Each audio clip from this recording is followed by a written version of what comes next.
Grabe itong Terra Firma Jeep, mukhang hindi pa pala tapos dito sa mga binabalak nilang trades. At ngayon yung kanilang bagong recruit na si Jerica Hanmisi mukhang dadali na dito sa San Miguel Beer kapalit ni Jeron Teng. Itong si Jerica Hanmisi ever since nung lumipat dito sa Terra Firma ay gumanda na yung kanyang laro. Pero ngayon mukhang ang nangyari, parang naisip ng Terra Firma na mas maganda na dali nito dito sa San Miguel Beer kapalit naman itong si Jeron Teng.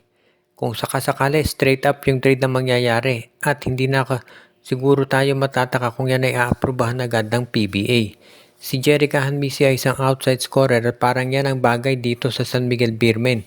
Mukhang yan din ang hinahanap nitong si Coach Leo Austria. Kung sakasakali na itong si Jeron Tenga mapunta dito sa sa Terra Firma, sigurado mas marami siyang oportunidad dyan para maka-score.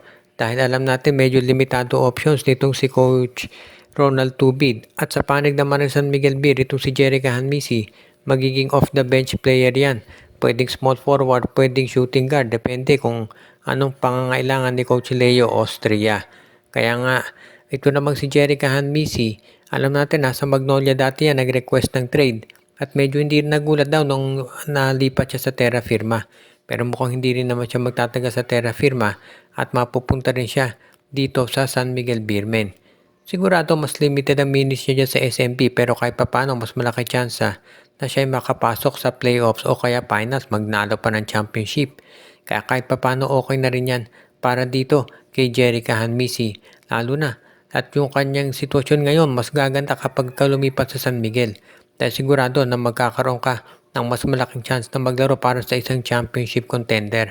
At sa totoo lang yan naman ang hinahanap talaga ng mga teams ngayon at ng mga players dito yung magkaroon ng tsansa sa isang matindi na paglalaro sa kampyonato.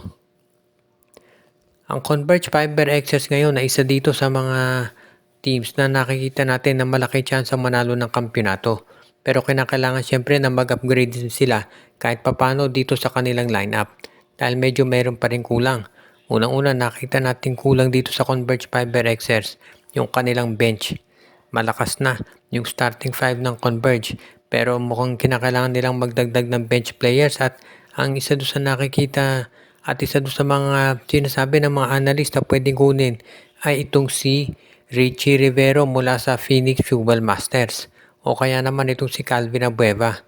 Yan yung mga magagandang piliin ni Coach Delta Pineda para naman itong Converge Fiber Xers hindi humihina yung lineup kapag nilalabas yung starting 5 nila.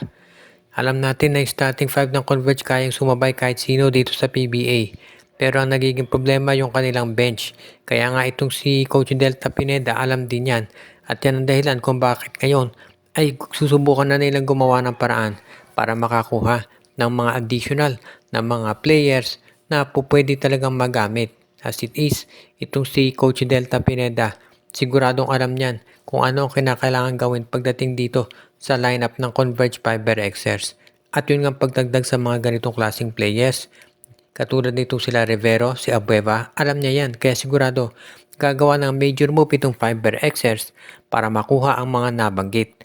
Hindi magiging madali yan dahil parehong independent teams ang pinag-uusapan dito. Itong Titan Ultra kay Abueva at Phoenix para kay Rivero. Pero dahil independent team din naman itong Converge Fiber Xers, asahan natin na magiging maayos ang usapan dito at magiging patas yan. Kaya yan naman Converge nagkakaroon na ng maraming fans dahil dito sa kanilang magandang pagpapatakbo dito sa kanilang koponan sa Philippine Basketball Association.